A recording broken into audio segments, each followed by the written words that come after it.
Mga Pilipino hindi dapat magpaapi sa gitna ng banta ng sovereign rights ng bansa. Japan at Estados Unidos tiniyak ang kooperasyon sa Pilipinas upang mapanatili ang kapayapaan sa rehiyon. Chinese Embassy kinalampag ng protesta ng iba't ibang grupo ngayong araw ng kagitingan. Dalawa pang OFW sa Taiwan na iulat na nasugatan sa malakas na lindol doon. Fuel subsidy noong 2023, hindi pa naibibigay lahat ayon sa Land Transportation, Franchising and Regulatory Board.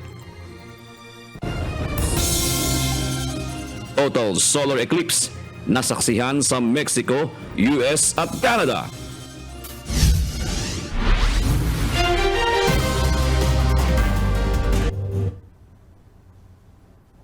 Magandang hapon Pilipinas at sa buong mundo. Una sa ating mga balita. Binigyan din ni Pangulong Bongbong Marcos Jr. na hindi dapat magpaapi ang mga Pilipino sa gitna ng nararanasang banta sa sovereign rights ng bansa. Ginawa nito ang pahayag ng pangunahan ng komemorasyon ng ika-82 araw ng kagitingan sa Pilar, Bataan. Ito ang balita ni Rosalie Cos.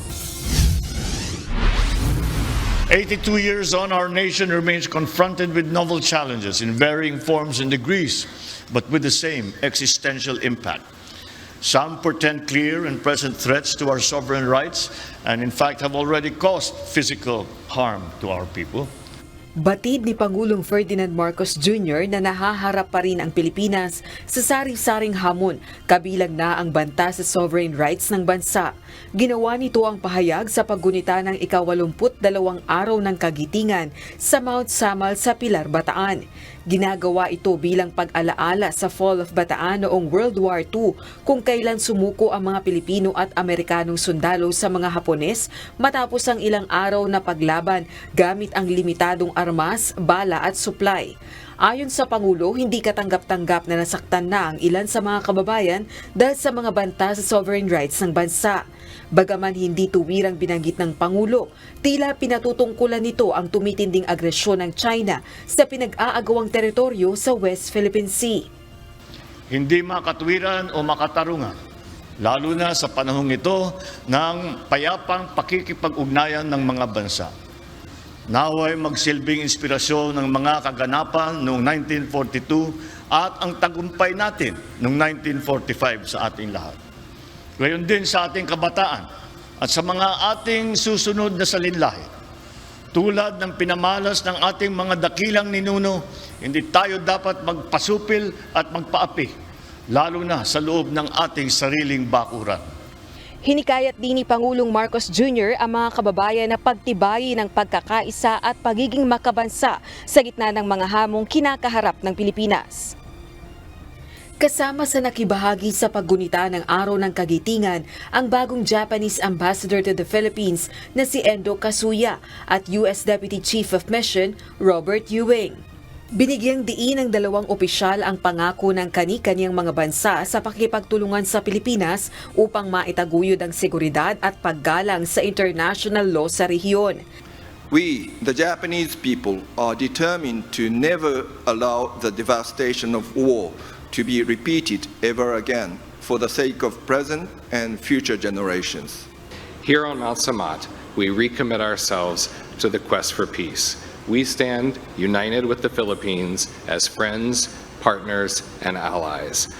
Nakatakdang isagawa ang kauna-unahang Trilateral Leaders Summit nina PBBM, US President Joe Biden at Japanese Prime Minister Fumio Kishida sa Washington ngayong linggo upang mapaigting pa ang pagtutulungan ng tatlong bansa.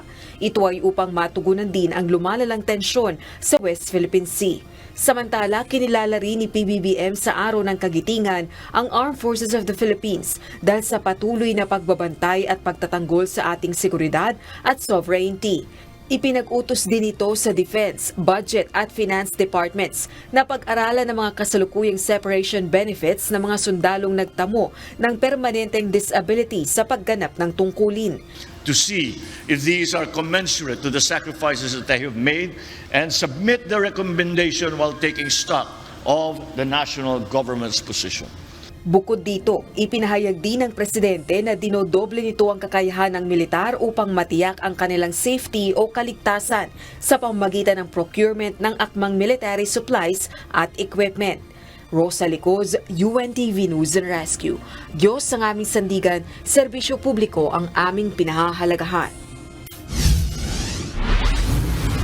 Mahalin ang Pilipinas. Ito ang naging mensahe ni Vice President Sara Duterte sa mga Pilipino kasabay ng pagunita ng Araw ng Kagitingan. Ayon sa pangalawang Pangulo, hindi matatawaran ang sakripisyo at pagmamahal sa bayan ng mga veteranong nakipaglaban sa digmaan para may pagtanggol ang Pilipinas.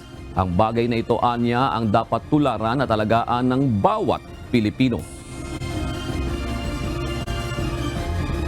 Kaya't patuloy nating isapuso at tutukan ang mga aral ng ating kasaysayan. Ipagdiwang natin ang mga Pilipinong veterano ng ikalawang digmaang pandaigdig at magbigay ng karangalan sa kanilang paninindigan sa ngalan ng kalayaan. Sama-sama nating itaguyod ang Pilipinas tungo sa isang kinabukasang mapayapa, makatarungan at matatag. Nagbigay pugay si Defense Secretary Gilberto Teodoro Jr. sa mga veteranong Pilipino na nakipaglaban para sa kalayaan at kapayapaan ng bansa. Sa kanyang inilabas na mensahe ngayong araw, sinabi nito na dapat magsilbing inspirasyon ang kagitingan ng mga ito tungo sa pagkakaisa ng sambayanan at sa pagtugon sa mga hamon ng panahon tungo sa mapayapa, matatag at maunlad na bansa. Kinilala naman ni Armed Forces of the Philippines Chief of Staff General Romeo Browner Jr. ang pagsisikap ng mga magigiting na sundalong Pilipino na buong tapang na nakipaglaban para sa kalayaan ng ating tinatamasa ngayon. Sinabayan ng kilos protesta ng ilang mga grupo sa Chinese Embassy ang paggunita ng Araw ng Kagitingan ngayong araw. Panawagan nila sa China umalis sa West Philippine Sea. Kilalanin ng 2016 arbitral ruling ng UNCLOS at itigil ang pangaharas sa mga mangingisda ng Filipino at Rore Mission. Ito ang balita ni Ryan Lacanlani. We appeal to the People's Republic of China, to their ambassador and to their president, President Xi Jinping, that they spare us our occupied territories in the West Philippine Sea.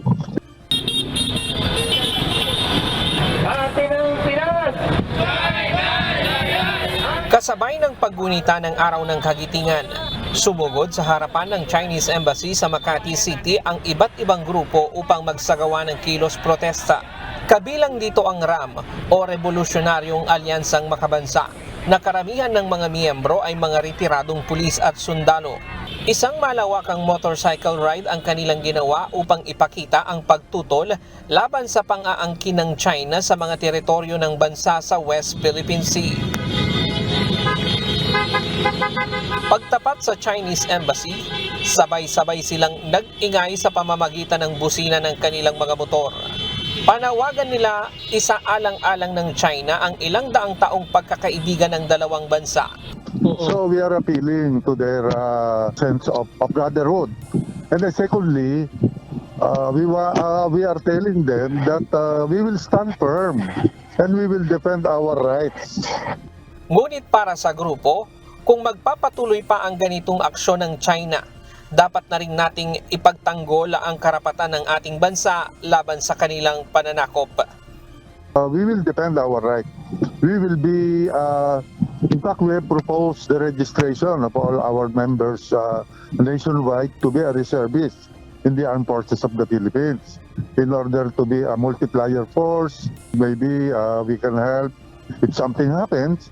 we can help with the intelligence, logistics, and administrative works, and if necessary in the front line, why not? Ang mga militanteng grupo naman ang nagprograma sa kalsada sa harapan mismo ng Embahada ng China. Bahagyang bumigat ang daloy ng trapiko dahil naipit ang ilang motorista sa gitna ng protesta. Panawagan din nila alisin ng China ang mga barko nito sa West Philippine Sea. Kinundi na rin nila ang sunod-sunod na panghaharas ng mga Chinese sa mga Pilipinong mangingisda at mga barko ng Pilipinas.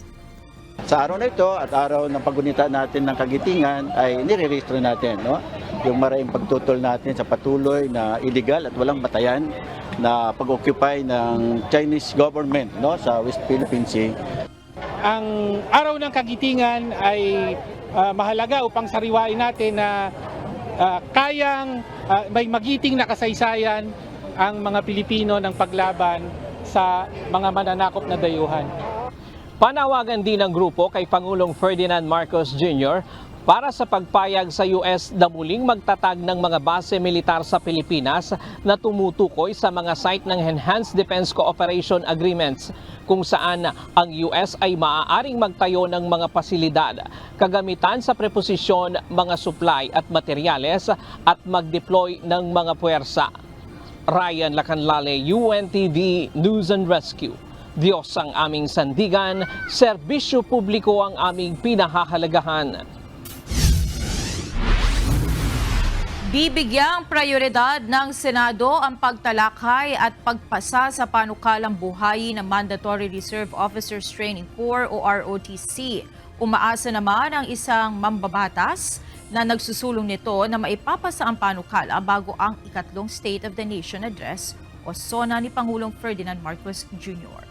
Ito ang balita ni Hardin Delgado. Sabi ko nga, kung meron po ako mga kasamahan na hindi sang-ayon sa ROTC, magboto na lang po sila. Ibigay na lang po nila yung boto nila. Kasi sa tingin ko, mas marami po ang gusto ng ROTC doon sa Senado. So let's give the bill a chance. Isasalang na sa debate sa plenaryo sa susunod na buwan ang panukalang Mandatory Reserve Officers Training Corps o ROTC. Naka-session break ngayon ng Senado at nakatakdang bumalik sa April 29.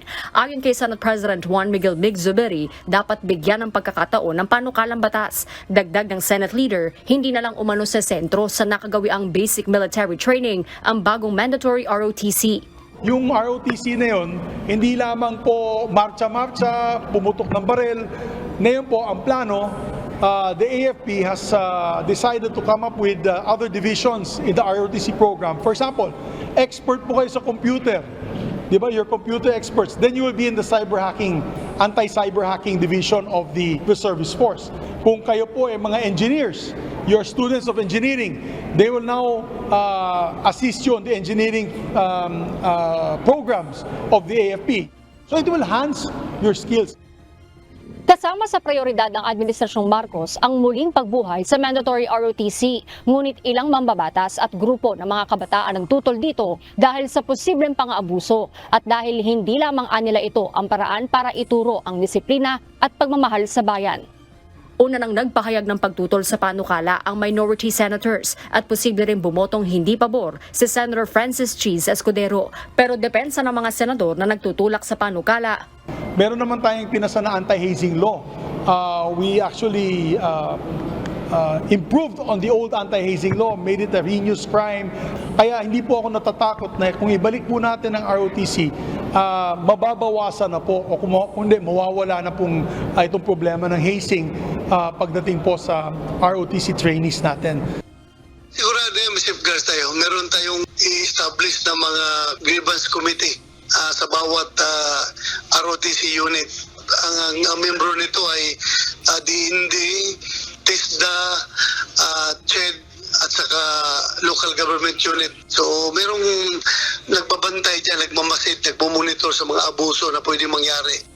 Kumpiyansa si Senator Ronald Bato de la Rosa na siyang sponsor ng panukala na maipapasa ang mandatory ROTC bill sa Senado. Umaasa rin ang mambabatas na maipapasa ito bago ang ikatlong State of the Nation Address o SONA ng Pangulo sa Hulyo. Ako, kung magkabutuhan, sure ako na mananalo. Pero yun nga lang, hindi overwhelming. Alam ko, slim margin. Hopeful ako. Hope lang. Hope. Wala namang bayad sa hope, no? Wala namang bayad mangarap. Ako'y nangangarap na sana may pasa natin yan bago magsuna. Harleen Delgado, UNTV News and Rescue. Diyos ang aming sandigan, serbisyo publiko ang aming pinahahalagahan. Nilinaw ni dating Ilocos Sur Governor Chavit Singson na hindi suhol ang alok niyang 100,000 pesos sa mga tauhan ng Metropolitan Manila Development Authority o MMDA na pumigil sa kanya sa EDSA busway. Sa isang panayam, sinabi ni Singson na isa umano itong paraan upang mahikayat ang mga enforcer na manghuli pa ng mga motoristang gumagawa ng mali. Ayon naman kay MMDA Special Operations Group Strike Force Chief Gabriel Go, bahala na ang kanilang upper management na magpasya kung tatanggapin ang iniaalok reward.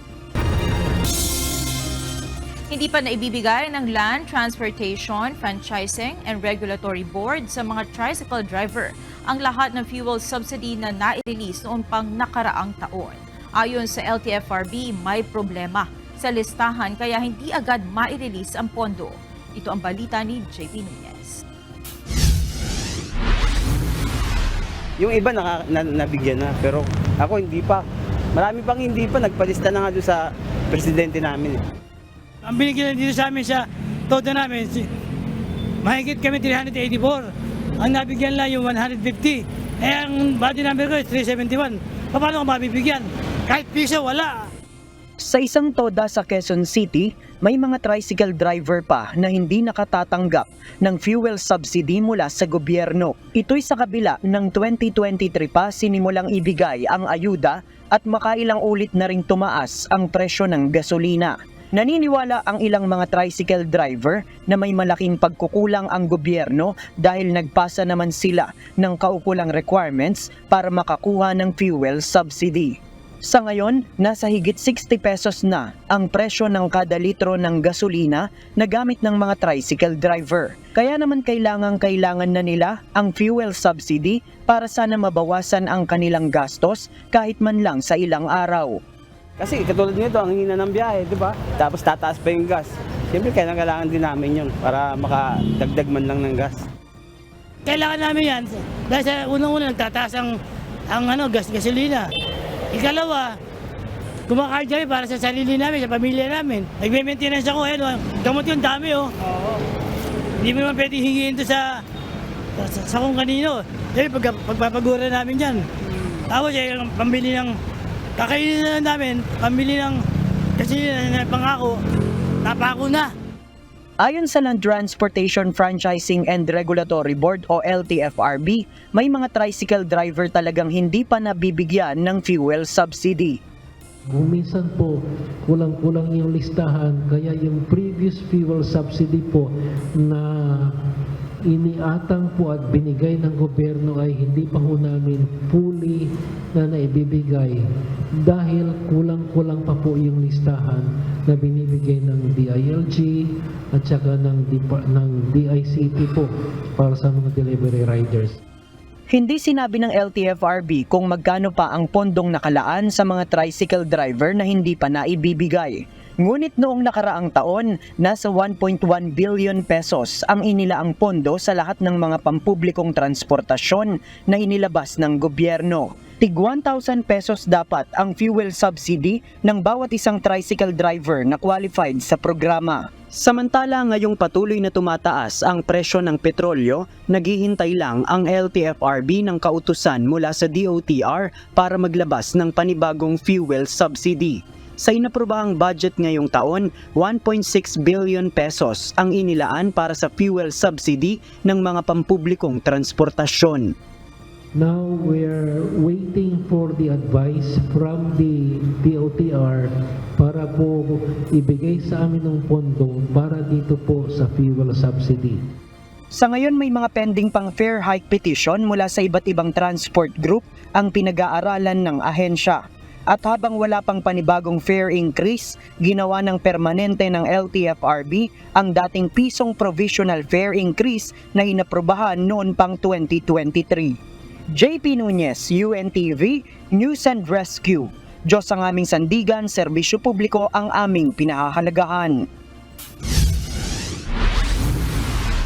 Narito naman ang mga balita sa iba't ibang panig ng mundo na ihahatid ng ating global correspondent na si Maven Carizo mula sa Perth, Australia.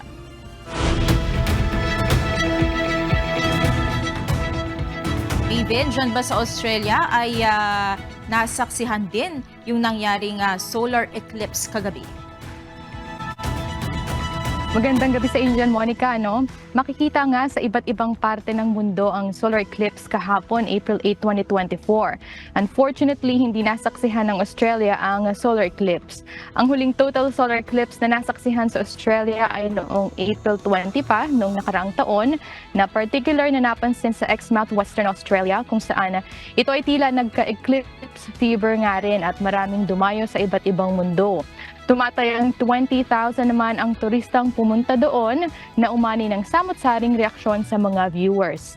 Ang susunod na total solar eclipse na makikita mula sa Australia ay 4 years from now pa. Yan ay inaasahang magaganap sa July 22, 2028. Balik sa inyo dyan, Monica. Sige, Maven, ibigay mo na ang mga balita sa iba't ibang panig ng daigdig. Milyon-milyong tao ang matyagang naghintay para masaksihan ang solar eclipse sa bahagi ng North America at umabot pa mula Mexico hanggang Canada. Ang celestial phenomenon ay unang nakita sa paligid ng Mazatlan, Mexico sa kanlurang baybatuan ng bansa dakong 11:07 local time.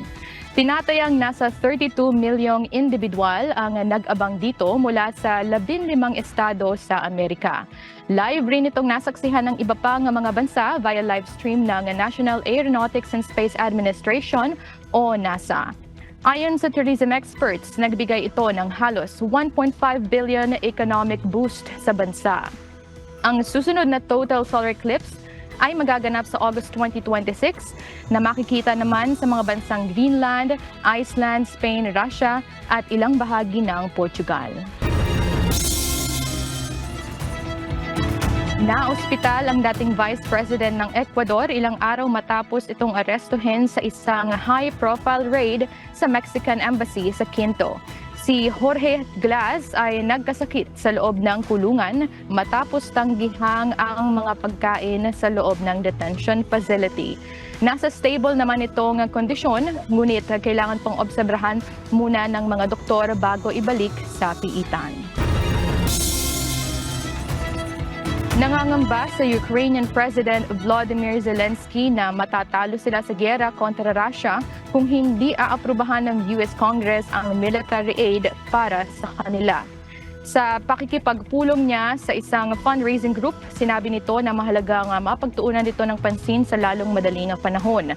Nagbabala rin ito na kung mabibigo sila sa laban na ito, marami pang bansa ang aatakihin ng Russia. Nagpasa ang US Senate noong Pebrero ng $95.3 billion foreign aid kasama ang para sa Ukraine at Israel. Ngunit sa ngayon ay hindi pa rin nagtatakda ng botohan si House Speaker Mike Johnson para maipasa ang package para sa Ukraine. 3 rescue dogs ang dinispatch ng Hualien Country Fire Department upang tumulong sa paghahanap sa mga posible pang natabunan ng guho matapos ang 7.4 magnitude quake sa Taiwan noong isang linggo. Isa dito si Wilson na siyang pinakamaliit ngunit pinaka-energetic na siyang nanguna sa search and rescue mission. Siya rin ang kauna-unahang nakahanap ng 2 biktima ng pagguho ng isang malaking pader. Para sa Hualien Country Fire Department, malaking tulong ang sa tagumpay ng kanilang operasyon ang tulong ng mga rescue dogs. At yan ang mga balita mula sa iba't ibang panig ng mundo mula dito sa Perth, Australia. Ako si Maven Carizo, magandang gabi. 2 pang overseas Filipino workers ang naiulat na sugatan bunsod ng magnitude 7.4 na lindol na tumama sa Taiwan noong April 3, 2024. By sa update, the Department of Migrant Workers Officer in Charge, Hans Leo Kakdak, nagtamo ng sugat sa kaliwang bukong-bukong ang isa sa mga biktima, habang may mga galos naman sa kaliwang kamay ang isa pang Pinoy na kapwa binigyan na rin ng medical treatment.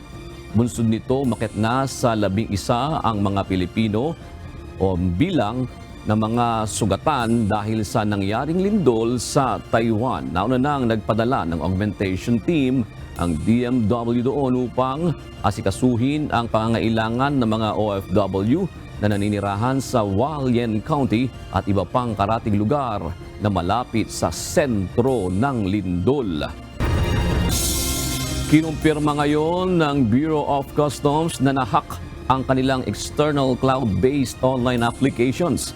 Ayon sa BOC, kabilang sa mga impormasyon na maaaring na kompromiso ang pangalan, email address, company name, contact details at tax identification numbers. Agad naman silang nakipag-ugnayan sa Department of Information and Communications Technology at Cybercrime Investigation and Coordinating Center upang mabawi mula sa mga hacker ang nakuhang mga data. Inirekomenda na ng Department of Justice ang pagsasampa ng mga kasong serious illegal detention at serious physical injuries laban sa mga amo ng kasambahay na si LV Vergara. Ito ang nakapaloob sa resolusyon na isinumite ni Batangas City Acting Prosecutor J.V. Lawrence Bandong na may petsang January 21, 2024. Nakasaad sa resolusyon na binibigyang halaga nito ang reklamo na sinampa ni Vergara na nagsasabing nagsimula pa ang pang-abuso sa kanya sa kalagitnaan ng COVID-19 pandemic noong 2020. Ikinukonsidera rin ng West ang medical legal certificates na sinumite ng complainant na nagpapatunay na nakaranas ito ng paulit-ulit na pananakit. Dagdag pa rito ang hindi umano pagdadala sa kanya sa ospital ng kanyang mga amo para mabigyan ito ng karampatang atensyong medikal. Depensa naman ng mga amo nito, ang mga sugat sa katawan ni Vergara ay bunga umano ng kanyang palagiang pagkakamot dahil sa poor hygiene. Sinabi rin ng mga amo nito na may mga sintomas na ito ng katarata ng mamasukan sa kanila.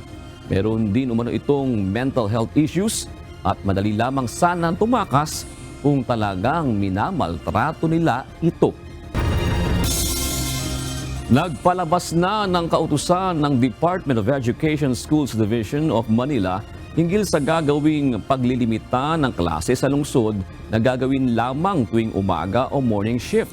Sa ilalim ng nasabing memorandum, isasagawa ang face-to-face classes sa lahat ng public schools sa lungsod ng Maynila mula alas 6 ng umaga hanggang alas 12 ng tanghali lamang. Ipatutupad ito mula sa Huwebes, April 11 at tatagal hanggang May 28, 2024. Sa kabila nito, required pa rin ang mga guro na pumasok ng pisikal sa mga paaralan. Inaatasan na rin ang lahat ng school administrator na mag-recalibrate ng kanilang class schedule alinsunod sa standards na itinakda ng DepEd. Layon pa rin ang hakbang na ito ng DepEd Manila na may iwas ang mga estudyante mula sa matinding init na nararanasan ngayon. Good news naman para sa mga naghahanap ng trabaho. Magsasagawa ng job fair ang lokal na pamahalaan ng Quezon City sa darating na May 1 na gaganapin sa Risen Garden ng City Hall. Ayon sa Quezon City LGU, nasa 100 mga local at overseas company ang lalahok sa nasabing job fair para sa mga kababayan natin na nais magtrabaho dito sa Pilipinas at maging sa abroad. Bukod sa job fair, magkakaroon din ng one-stop shop kung saan maaaring iproseso ng ating mga kababayan ang ilan sa kanilang mga employment requirements gaya ng police clearance, SSS, NBI clearance, PhilHealth at ID picture. Mag-uumpisa ang job fair mula alas 8 ng umaga hanggang alas 5 ng hapon. Malaking bilang ng mga Pilipino ngayon ang nagsabing wala silang pinapanigan pagdating sa politika batay sa pinakabagong survey ng Okta Research Group. Batay din sa survey ng Okta, suportado ang Marcos administration ng halos 1/3 bahagi ng mga Pilipino habang isa sa bawat 5 natanong sa survey ay nananatiling solid Duterte supporter. Ito ang balita ni Jed Meresina. Yung 29%, I don't see them naman na sasabihin nilang ayaw nila sa Marcos at ayaw nila sa Duterte. Ayaw nila sa ano. It's more like wala silang pinapanigan. Parang they're thinking independently, which is good. 29%. Ito ang bilang ng mga Pilipinong nagsabing walang pinapanigan pagdating sa politika. Base sa ulat ng Octa Research Group, ang bilang na nabanggit ay ang nagsabing hindi sila maka-Marcos o Duterte o kaya naman ay taga-suportan ng oposisyon. Kumbaga, ito yung side na baka pwede lang sila pumanig kahit kanino, depending sa point of view, they can agree or not. Or maybe wala lang, totally ayaw. Wala silang pinapanigan. Samantala, nakakuha ng 31% sa political preference ng mga Pilipino si Pangulong Ferdinand Marcos Jr. at kanyang administrasyon. Ayon kay Octa Research Fellow Dr. Guido David, hindi ibig sabihin nito ay pro-Marcos talaga ang kabuuang bilang na ito dahil maaari ring ang lumabas sa survey ay sang-ayon lang sa kasalukuyang administrasyon. Ngunit magandang resulta ito dahil mas mataas ito kumpara sa nakuha ng iba. And yung interpretation is 31% said, I support President Ferdinand Marcos Jr. and his administration. Hindi pa majority pero malaki-laki siyang porsyento. Yung mga nasa Marcos camp should be a little happier kasi medyo mataas yung numbers nila compared sa others. 31 is significant.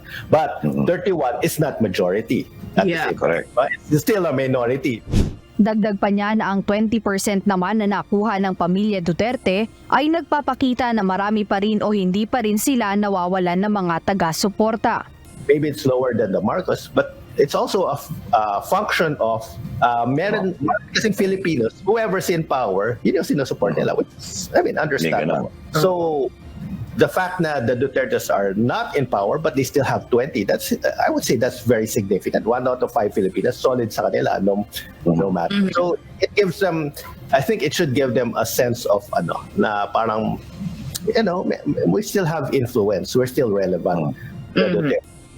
Sa kabilang banda, nakababahala ang mababang resultang lumabas para sa oposisyon. Yung 4% sa opposition, it's kind of low for opposition.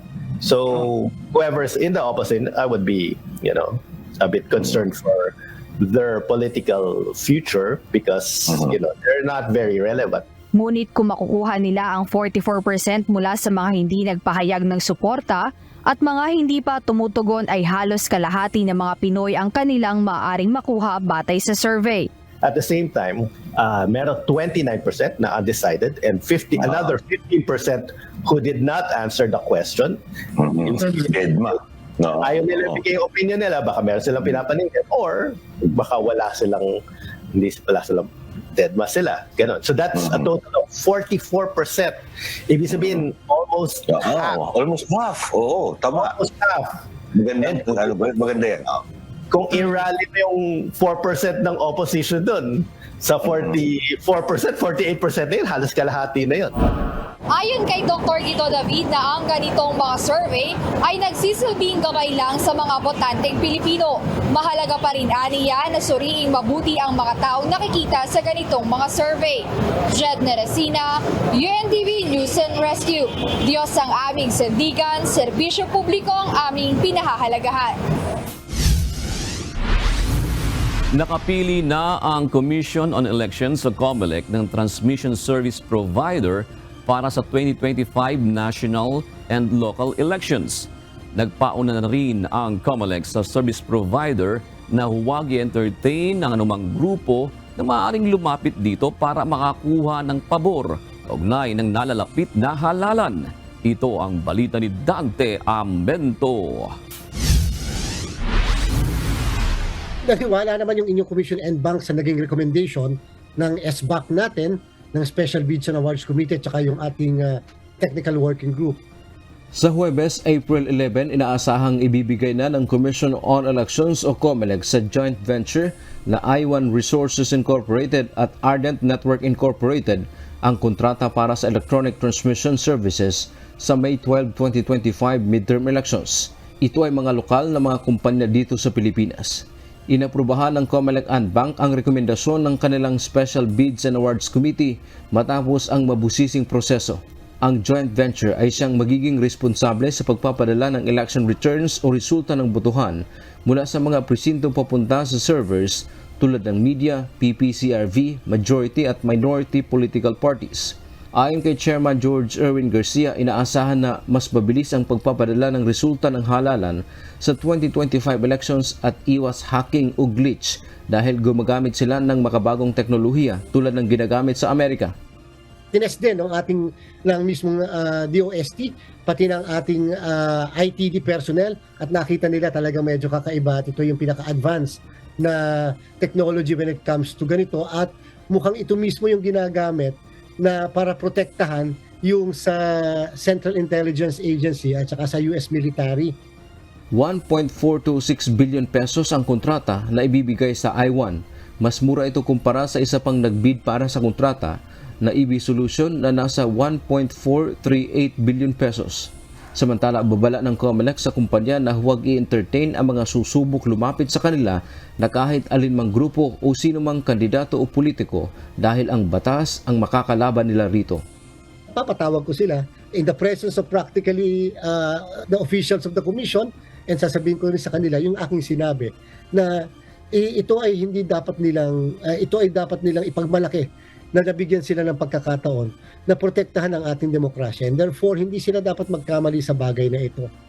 Dantiamento, UNTV, News and Rescue. Diyos ang aming sandigan, serbisyo publiko ang aming pinahahalagahan.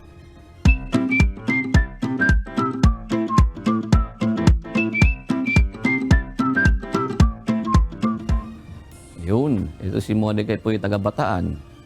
Napaka-espesyal ng araw na ito para sa aming mga taga-Bataan.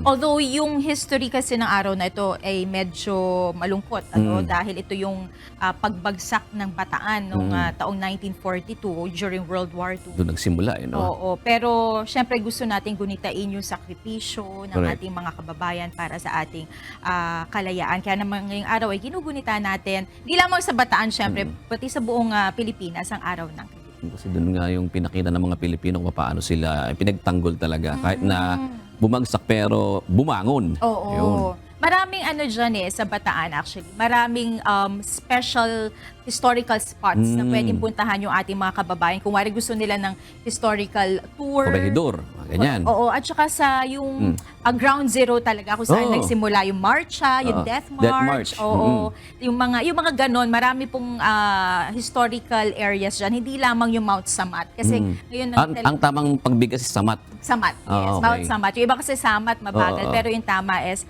Mount Samat. Ito na, dito si Monica. At least alam natin yan, di ba? Mount Samat. Kasi pag binibiga, matalino ka ba sa math? Para ganun. Oo, pwede. Witty ang floor director natin ngayon. Ayan. Oo, Mount Samat ang Samat, oo. Ayan. Nakapunta ka na ba sa Mount Samat? Pag pumunta ng Morong, di ba dati, nung hindi pa natin alam yung daan sa Subic, di ba?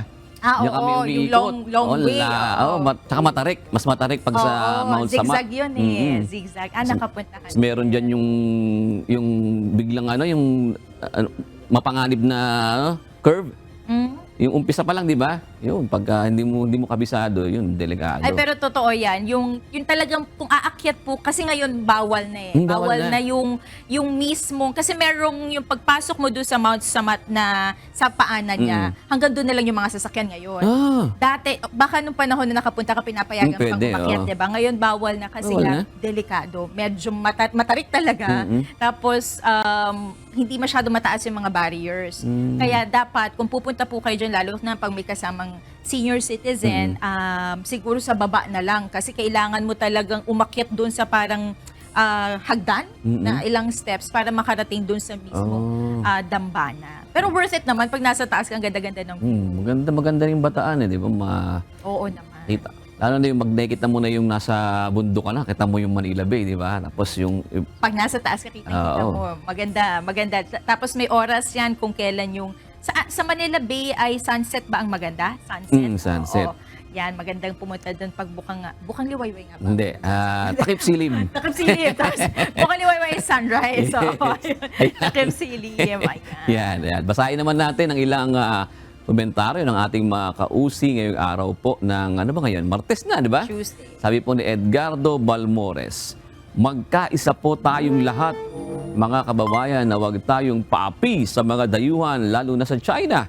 Pero gawin natin ito sa mapayapa at makataong paraan at naaayon sa batas, hindi sa pamamagitan ng dahas. Ang galing ng ano niya, naaayon sa batas, hindi sa pamamagitan ng dahas. Okay, Tsaka ang ganda ng komento niya, bagay sa araw na to talaga. Correct. Sabi naman ni Edwin Zanes, tungkol naman to sa issue ng ROTC. Yes to mandatory ROTC dahil sa ROTC, nagkakaroon ng discipline ang mga kabataang Pilipino. But sa ibang bansa, no, hindi big deal sa kanila yung ganun pagka may compulsory yung pag-military service nila. Di ba yung mga Koreano ba yan? Oo. Sila Jungkook, mga ganun, di ba? Wala kasing Hindi ako exemption mahilig sa mga doon. kay Pop eh. Pero parang di ba binabalitan natin yon? Oo, yung military enlistment. Required kasi sila dyan, walang artista. Walang artista, walang politiko, sikat. Oo, lahat sila. Ha? BTS, yun. Saka sa ibang bansa, pag kahit naman sa US, di ba? Pag kailangan mo talagang mag-service. Oo. Naabutan mo ba yan yung Nabutan ko yan. Kasi hindi ko na nung college ako, parang wala Hindi na, wala na. Oo, parang wala Nabuwag na nung na. panahon ko. Pero nung time ko kasi, ang naririnig ko, nagkaroon yata ng instances ng pang-aabuso. Tsaka mga hazing, mga gano'n. Mga ganon. Siguro yun na lang yung kailangan bantayan kung sakali maibalik ang ROTC, ang mandatory ROTC. Ayan. Sige. Tsaka yung ano ngayon, yung siguro nung araw kasi, yung mga kalagayan, sitwasyon ng ating mga mag-aaral na mainit ang panahon, hindi na pagtuunan ng pansin yung climate change nung araw eh. Kasi di ba paano kala nila dati, puro baha pag tagulan.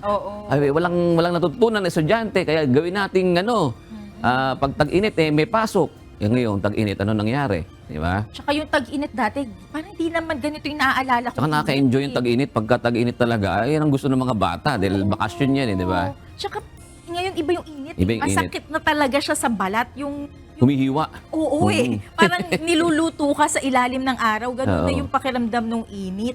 Kaya kawawa talaga yung mga mag-aaral natin. Tsaka yung mga yung mga construction workers, yung mga babad sa araw na nagtatrabaho. Kapag tanghaling tapat, naku, nakakaawa po. Sana doon sa mga employers, bigyan nila ng consideration. Yes. Pati yung mga traffic law enforcers, din na sa EDSA, talagang sumisilong talaga sila. Alam ko meron silang meron silang Heat stroke? Meron Heat sa break? break. Oo, heat break ba tawag doon? Heat Oo, break. binibigyan sila ng ganong certain time na pwede muna magpahinga. Talaga, oo. Kasi sa Mahirap yung trabaho nila. Dapat lagi may tubig. Yan, narito naman po ang ating mga kausi. Ngayong araw po ng Martes, shoutout po natin sila. Salamat po kina Agnes Manley, si Vernaline Rojas, si Angelina Bulingot. Salamat po sa inyong pagsubaybay. Yun din kay Reynaldo, Laya, Aliyah Traya 01 at Sami Sanglay. At narito po ang salita ng Diyos na ating sandigan mula sa aklat ng Ecclesiastes 5:10 na nagsasabi, "Siyang umiibig sa pilak ay hindi masisiyahan sa pilak, o siya mang umiibig sa kasaganaan ng pakinabang, ito man ay walang kabuluhan."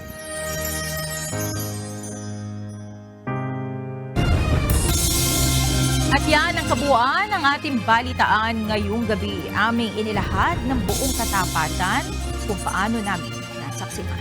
Kayo po ay makapagtitiwala na ang aming nakita at narinig, ang aming ibinabalita. At dito po sa UNTV, Diyos ang aming sandigan, serbisyo publiko ang aming pinahahalagahan. Magandang gabi po.